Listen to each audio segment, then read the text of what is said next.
Text 1.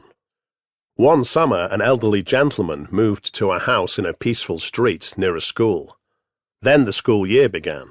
Every day, 3 boys walked down the street, banging on every trash can they passed on their way. The man approached them and said, "I love what you're doing. I did the same when I was your age. I'll give each of you $1 a day if you keep doing this." The kids were thrilled and continued to bang the trash cans on the street every day. After a few days, when the man met the boys again, he said, "I've had some unexpected expenses, so now I can only pay you 50 cents a day." The noisemakers weren't happy, but they accepted his offer. A few days later, the old man told them he had to lower their wages again. "Only 25 cents, the boys exclaimed. "No way, we quit." And from that day on, the man could enjoy peace and quiet around his house again.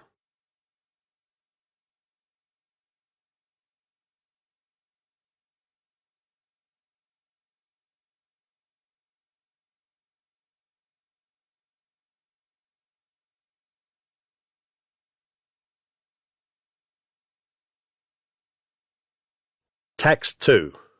Jane, people are reading fewer and fewer books, so how does your library keep its doors open? When I noticed a significant drop in the number of users, I felt at a loss. I could either reduce our opening hours or close the library altogether. However, I knew that many library users would be shocked and upset if I had to give up. The only alternative was to create an online library offering digital versions of the books. And believe me, our regular users took to it. The comments they left on social media were a real morale booster for me.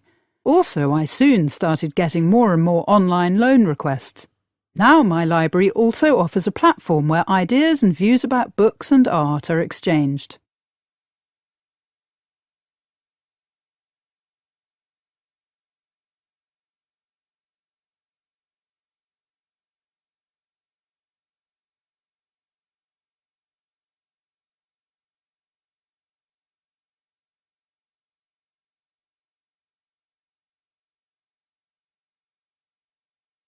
Text 3. When I was in high school, my parents decided I should finally learn to cook for myself. When they were going out one evening, my dad said, "There's a pizza in the fridge." All I had to do was to follow the instructions, which were pop it in the oven and set the timer. What could go wrong? However strange it may sound, while I was taking the pizza out of the oven, I didn't pay enough attention and it slipped out of my hands. It ended up falling face down onto the flame in the oven and caught fire. I immediately threw some water onto it to put the fire out, so nothing terrible happened. But that incident discouraged me from cooking for years. A decade later, I'm still living in New York, a city where the need to cook is basically non-existent, as at the push of a button you can have pizza, sushi, or any other type of food delivered to your doorstep. Still, my strong aversion to cooking became downright embarrassing as time went by.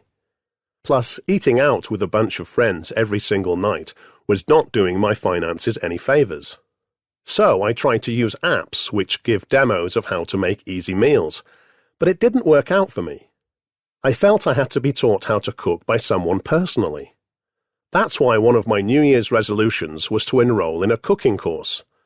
I hoped it would strengthen my determination, and it did. Right at the beginning of January, I did some research into cooking courses available in my neighborhood and signed up for one. I've been attending the classes for 2 months now, and I have discovered that I really enjoy making bread and cakes.